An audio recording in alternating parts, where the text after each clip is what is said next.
பெரிய இது வேணுங்க. இன்னைக்கு வந்து விஜய் மட்டுமே வந்து பார்த்தீங்கன்னா, நான் இப்போ விஜய்க்கு நம்ம ஆதரவாக நம்ம பேசினா கூட நான் வந்து அந்த வார்த்தைக்கு நான் உபயோகப்படுத்த மாட்டேன். ஏன் உபயோகப்படுத்த மாட்டேன்னா, இன்னைக்கு எடுத்தீங்கன்னா விஜய் விஜய் விஜய் விஜய் விஜய்னு எவ்வளோ ஒரு வலி சம்மந்து ஏங்க, எனக்கே அவ்வளோ வலிகள்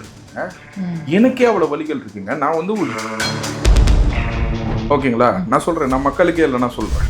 அவர் அந்த ரேஞ்ச் ரோவர்னா வச்சிருக்காராம், அது பாவம் யாரோ கொடுத்துருக்காங்க போல இருக்கு அவர், புரிஞ்சுங்களா? ஸோ அவருக்கு கார் கூட இல்லாத ஒரு கஷ்டப்படுற ஒரு சிஎம்.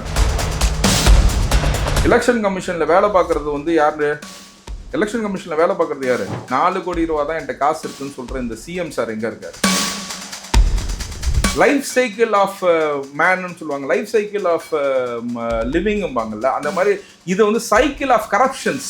ஓகே, அரசியல் களத்தை மாத்திருக்காரு, ஒரு புரட்சி பண்ணிருக்காரு. இன்னைக்கு என்னன்னு கேட்டீங்கன்னா, இன்னைக்கு இளைஞர்கள் வந்து பாத்தீங்கன்னா இன்னைக்கு அரசியல் பத்தி பேசுறாங்கன்னா, பெரம்பூருக்கு தலைவர் விஜய் அவர்கள் இதுக்கு போயிருந்தாரு, பரப்புரைக்கு போயிருந்தாரு. சரியான பாதுகாப்பு கொடுக்கலன்னு சொல்லிட்டு ஆதவர்ஜனாவும் சொல்றாரு. ஸோ அந்த பரப்புரை வந்து ஒரு 4 இடம் போற இடத்துல 2 இடத்தோட வந்து ரத்து செய்யப்பட்டு வர்றாங்க. ஸோ இதுக்கான காரணம் என்னன்னு நினைக்கிறீங்க? இல்லைங்க, ஒன்னே நான் சொல்றேன், இதை வந்து லெஜிஸ்லேட்டிவ் எப்போ கரெக்டா இருக்குதோ அதுக்கப்புறம் தான் எக்ஸிக்யூட்டிவ் கரெக்டா இருக்கும். அதாவது நீங்க சொல்ற வேலையை செய்யறது என்னன்னு கேட்டீங்கன்னா, எக்ஸிக்யூட்டிவ் தான் வேலைக்கு செய்யறாங்க.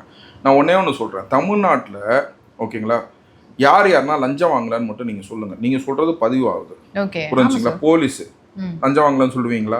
ஓகேங்களா, நான் சொல்றேன், நான் மக்களுக்கே இல்லை, நான் சொல்றேன்.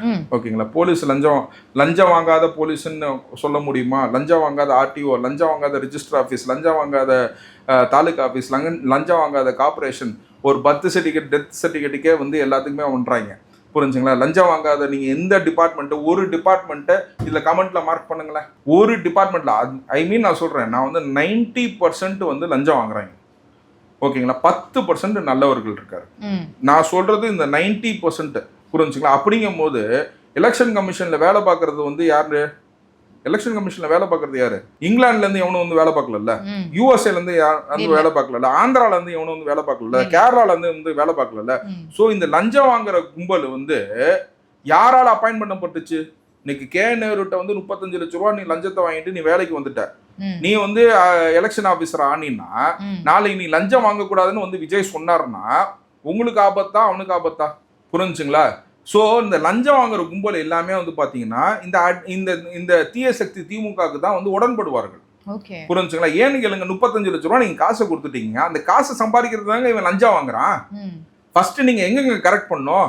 லஞ்சம் வாங்காத ஒரு அரசியல்வாதி வந்தா மட்டும் தாங்க இதை கரெக்ட் பண்ண முடியும். அதுக்காக தான் விஜய் அவர்கள் வந்திருக்காரு. எல்லாத்தையும் விட்டு நீங்க வர, இப்ப நான் உட்காந்து பேசுறேன்னா எனக்கு தொழில் இருக்கு, எனக்கு வக்கீல் இருக்கு, நான் அதுல தான் சம்பாதிக்கிறேன், நான் தான் வரேன் போறேன், நான் அதுக்கப்புறம் மெயின்ட்டு நான் இதை செய்யறோம், புரிஞ்சுங்களா? அப்புறம் விஜய் அவருக்கும் வந்து நடிப்பு தொழில் இருக்கு, அதுல சம்பாதிச்சிருக்காரு. இன்னைக்கு அவர் வந்து இவ்வளவு சம்பாதிச்சிருக்கேன், இதுதான் என் காசுன்னு சொல்லி சொல்றாரு. இவ்வளவு சம்பாதிச்ச நீனு வந்து இன்னும் ஊடு இல்லை, உனக்கு கார் இல்லைன்னு சொல்றியே, இந்த சிஎம் சாருக்கு நம்ம என்ன சொல்றது? பாவம், என்கிட்ட பத்மினி கார் ஒன்று வெளியில இருக்குது, நான் வந்து உங்க சேனல் வழியா சொல்றேன், நான் சிஎம் சாருக்கு தானம் பண்ணலான் இருக்கேன். என்ன சார் சொல்றீங்க? ஆமா, பத்மினி கார் ஒன்று இருக்குது. எனக்கு கார் இல்லாதவங்களுக்கு கார் நம்ம கொடுக்குறோம். சிஎம்ஏ கார் இல்லாம இருந்தா நமக்கு அசிங்கமா இருக்குல்ல. அவர் அந்த ரேஞ்ச் ரோவர்னா வச்சிருக்காராம், அது பாவம் யாரோ கொடுத்துருக்காங்க போல இருக்கு அவருக்கு, புரிஞ்சுங்களா? ஸோ அவருக்கு கார் கூட இல்லாத ஒரு கஷ்டப்படுற ஒரு சிஎம். கை காசு அவர் 10,000 ரூபா தான் வச்சிருக்காராம். நாளைக்கு அங்கிட்டு இங்கிட்டு போனார்னா மொய் எழுதுனா என்ன பண்ணுவார்னு தெரியல, பாவம் கஷ்டப்படுறாரு, ஓகேங்களா?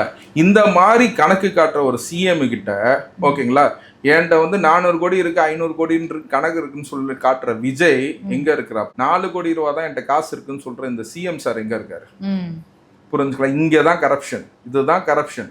இந்த லெஜிஸ்லேட்டிவ் மொத்தமா 234 தொகுதியும் கிளீன் பண்ணாதான், புரிஞ்சுக்கலாம், நெக்ஸ்ட் இங்க எக்ஸிக்யூட்டிவ் நம்ம கிளீன் பண்ண முடியும். இந்த எக்ஸிக்யூட்டிவ்ல இருக்கிறவங்க தொந்தரவு தான் கொடுப்பாங்க, சரியான பாதுகாப்பு கொடுக்க மாட்டாங்க, போலீஸ்காரன் வேலை செய்ய மாட்டான். எந்த போலீஸ் ஸ்டேஷன்ல காசு வாங்கலன்னு சொல்லுங்க?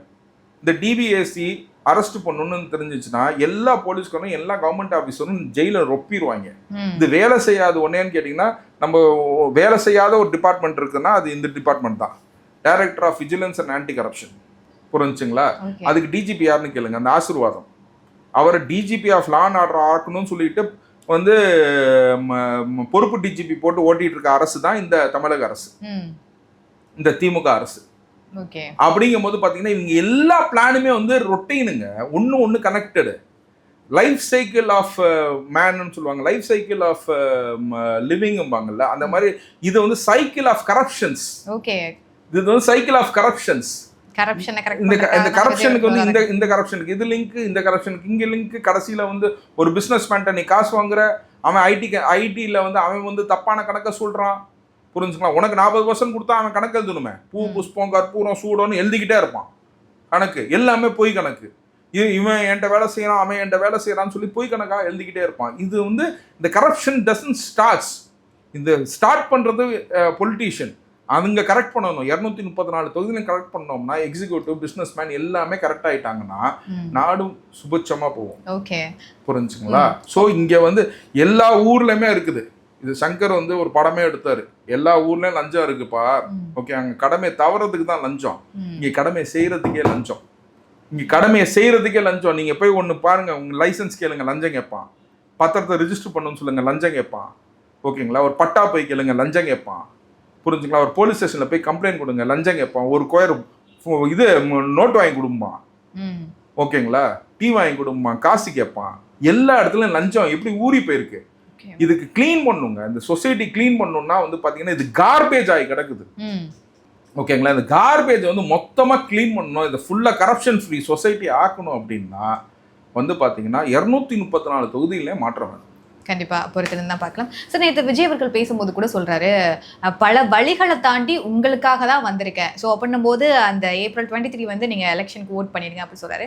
ஸோ இந்த விஷயங்களை எப்படி பாக்குறது? ஏன்னா இவ்வளவு வழிகளை தாண்டி ஒரே ஒரு முறை மட்டும் வாய்ப்பு கொடுங்கன்ற இடத்துலயும் மக்கள் கிட்ட விஜய் அவர்கள் கேட்கிறாரு. இப்ப விஜய் வந்து எதுக்கு வாய்ப்பு இது கேட்கிறாருன்னா, இதெல்லாம் கிளீன் பண்ணணும்னா ஒரு பெரிய இது வேணுங்க. இன்னைக்கு வந்து விஜய் மட்டுமே வந்து பாத்தீங்கன்னா ஒரு விஜய் வந்து என்சைக்ளோபீடியான்னு நம்ம சொல்ல முடியாது. ஓகேங்களா? அவர் வந்து ஒரு இப்போ வந்து ஸ்டாலின் அவர்களை பேசுறோம்னா பாருங்க, அவர் வந்து பாதுகாவலர், அந்த காவலர், இந்த காவலரும்பாங்க. நான் இப்போ விஜய்க்கு நம்ம ஆதரவா நம்ம பேசினா கூட நான் வந்து அந்த வார்த்தைகள்லாம் உபயோகப்படுத்த மாட்டேன். ஏன் உபயோகப்படுத்த மாட்டேன்னா, ஒரு நல்லவர் வரட்டும்பா, ஓகே, ஒரு நல்ல மனுஷன் வரட்டும், அவ்வளவுதான். மனுஷனா தானே அவங்க பாக்குறோம். ஒரு நல்ல மனுஷன் வரட்டும், நல்லதை யோசிக்கிறவர் வரட்டும், நல்லது செய்யறவர் வரட்டும். இவங்க திருடி தின்னதுன்னா போதும் அப்படின்ற ஒரு எண்ணம் வருது பாருங்க. எவ்வளவு ஒரு வலி சம்பந்த எனக்கே அவ்வளவு வலிகள் இருக்குங்க, எனக்கே அவ்வளவு வலிகள் இருக்குங்க. நான் வந்து ஜஸ்ட் ஒரு இண்டிவிஜுவல் பர்சனு. நாளைக்கு வந்து பாத்தீங்கன்னா ஒரு இண்டிவிஜுவல் பர்சனுக்கே இது இருக்குன்னா, எல்லாத்தையுமே வந்து தியாகம் செஞ்சுட்டு வர பர்சனுக்கு எவ்வளவு தடைகள்.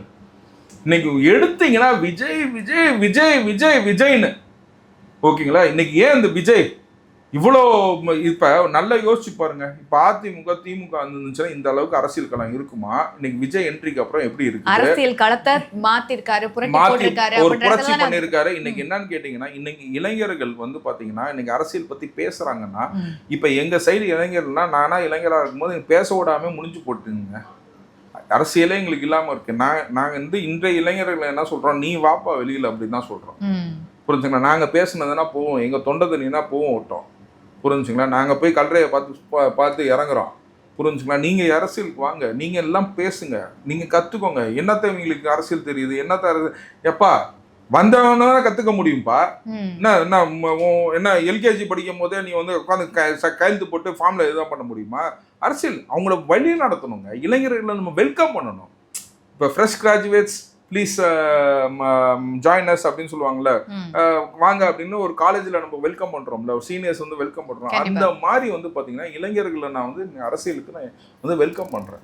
இவங்க அரசியல் இங்கே இருந்தாங்கன்னு கேட்டிங்கன்னா இவங்க ஃபாரின் போகிறத யோசிப்பாங்க. பிரெயின் ட்ரெயின் ஆகாது. இங்கே இருக்கிறவங்க தான் அங்கே போய் நிறைய சம்பளம் வாங்குறாங்க. அந்த டெக்னாலஜினா இங்கே கொண்டு வரலாம்.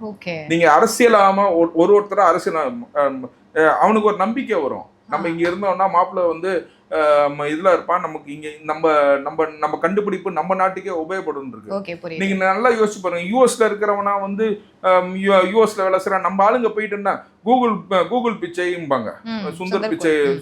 சுந்தர் பிச்சை என்ன போய் ஓனராவா இருக்காரு, வேலைக்கு தானே செய்யறாரு, வேலை தானப்பா செய்யறாரு. பெப்சியோட ஓனர் நம்ம இந்தியனும்பாங்க, ஆனா வேலை தானே போய் செய்யறாங்க.